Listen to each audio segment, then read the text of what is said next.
So how do you get check ride ready as effectively as possible, as efficiently as possible in a Part 61 training environment?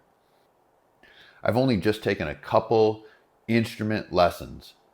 And so I am currently building my training structure, my plan, my schedule right now. And I'm trying to figure out what's the best way I can really do this. The private pilot training that I did a year ago, that went pretty well, but I'm going to make some modifications and I'm going to make some adjustments so I can really knock it out of the park this time. Private pilot check ride, I really struggled with in the preparation. So I'm going to adjust it just a little bit here for the instrument training. And if you have any input on your training experience, if you're already a certified or rated pilot at whatever level, what are some of the mistakes that you made when you were training? So I'm setting a goal of having my instrument rating by May of 2026. It's March 2nd right now. That means I have 59 days. So the only flight requirements I still need for instrument training, 33 hours across country, 29 hours of simulated instrument. I got to do my 250-mile trip as well, but all that's going to be in the training regiment by default. I don't need to plan for that stuff because the knowledge and the skills that I need to acquire to be check ride ready, those hours of flying are going to be far exceeded. And so I don't have to worry about those. I just want to have my list of skills and knowledge that I believe I need to acquire. So I looked at the ACS and I kind of broke down things into a little bit of a plan where I have like sections set up. And so a lot of that knowledge is kind of like the oral exam prep, and then those skills are the actual instrument flying in the plane. And so on this little calendar that I made, I basically wanted to just schedule the whole thing and see where we're at. So I'd like to be check ride ready by April 16th. So I kind of reverse engineered from there and figured out what my schedule might look like. I put those knowledge topics on the calendar. So every week I focus on one of those knowledge topics. And now in addition to just kind of learning and reviewing those topics on my own, I do love this book. I use this for the private pilot. This is the instrument version. This is a great book, but I don't know exactly how to incorporate this in my plan because I think you could spend an hour a day reading this book for 6 months and you would still have a lot of information in here to keep going over. I mean, this is like endless. Any veteran instrument pilots out there that think they know everything in this book front to back? I think for this book, I'm going to follow a kind of Shepherd Air curriculum. I'm going to go through the entire thing and I'm going to mark the questions which I don't really know very well. I'll go back through those marked questions. I'll turn them into a note card, like a flashcard. And I'll use those flashcards just like in Shepherd Air when you're going through repetition and you just read, answer, go through. And I'll mark the ones that I am getting wrong or I don't really know. I'll set those aside in an individual pile. And then those will be my cram flashcards leading up to the check ride. So I think I can kind of integrate this book in the use of flashcards into my knowledge portion of my curriculum that I'm putting together here. Now for my other calendar that I put together here, this was actually not just scheduling the kind of curriculum for knowledge. This is specifically for flying. When do I need to fly? How much do I need to fly? And with this one, I worked backwards. I was thinking 60 hours to get ready for an instrument check ride. And I would like 30 hours to be condensed right there at the end next to the check ride.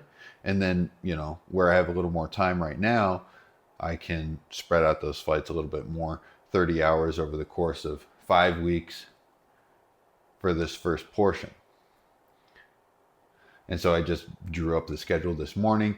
I've got 2 flights for the first week, and then moving into 4 flights a week, 5 flights a week, 7 flights a week at the end when I'm really getting ready for that prep. But here's a question about how these hours should be formatted.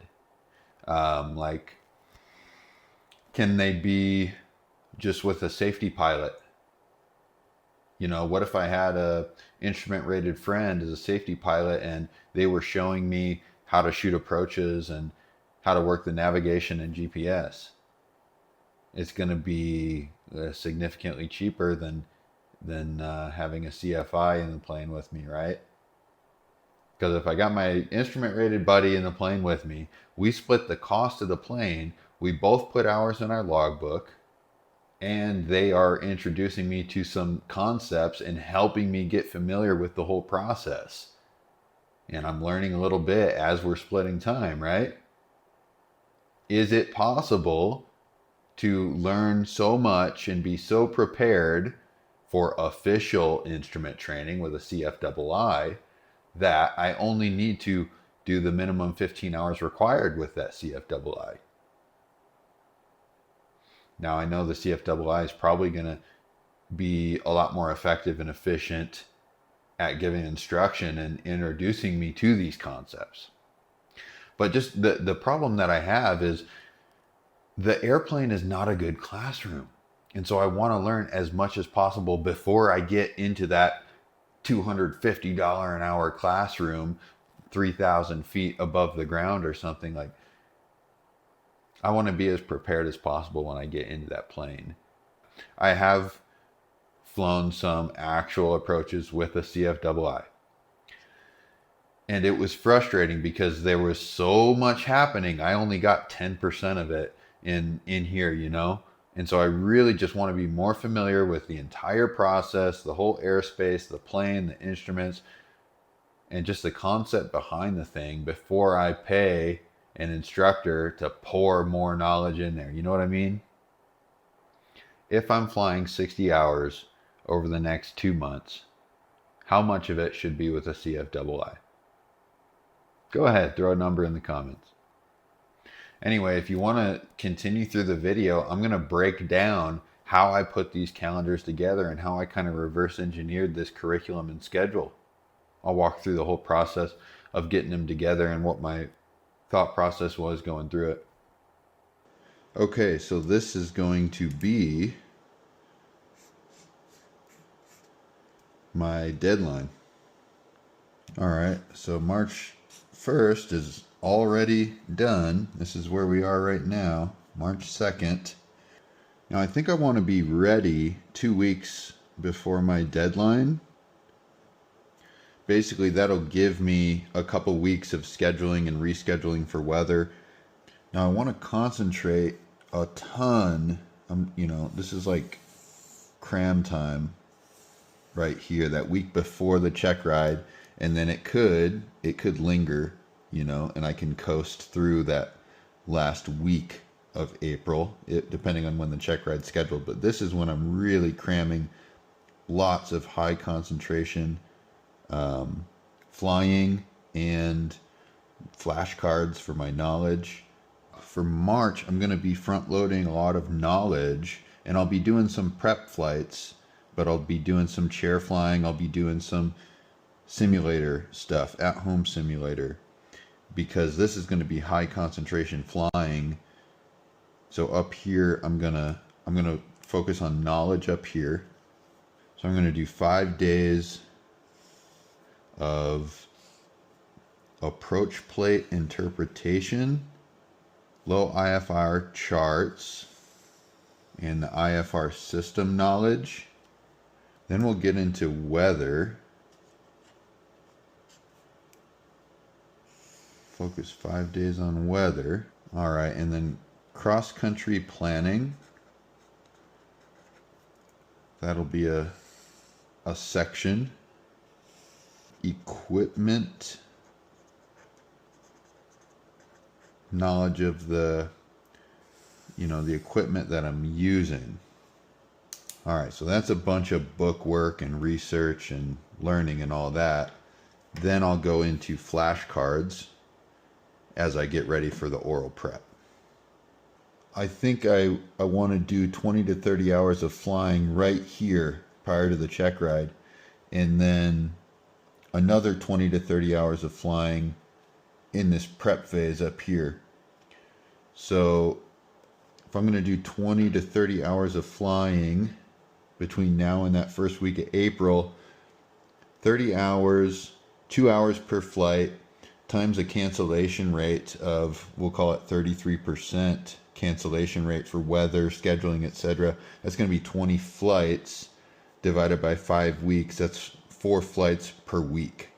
Okay, well, this week there's no way I'm getting 4 flights. I don't know how much I'm going to fly this week. We'll say I'll fly twice this week. Need to make up 2 flights over the course here. We'll do 4, 4, 5, and 5. So that's what I need to schedule for flights for the coming 5 weeks. But down here, I'm going to condense it into 3 weeks. We'll go up to 7 flights per week right there. So my idea with this video is to help myself and help other people think about how you can strategize. If you're in the Part 61 flight training environment, there can be a lack of structure, and that can just make everything a little more difficult. You can definitely get on Google and search a private pilot syllabus, or Part 61 instrument rating syllabus, and it's going to give you a pretty good syllabus, but it's just like in the real world with a different schedule, different planes, different instructors, it's very hard to follow a strict syllabus. And so I came up with this as a way of having my own, it's not even so much a syllabus, but it's along those lines, right? It's just this kind of training structure that I'm going to use. Just like if you were starting a fitness program at the gym, you want to have something set up. You identify your goals, and then you work backwards from those goals to figure out how can you achieve it. So I hope this was helpful to bring some structure. If anyone has any advice or input for me, I would love it, and I hope this has provided some advice or insight for you. If you want to follow along moving forward, I am going to do at least another video or 2 checking in on the progress here and letting y'all know what ended up happening with this process. So like and subscribe if you're into it. Thank you. See you next week.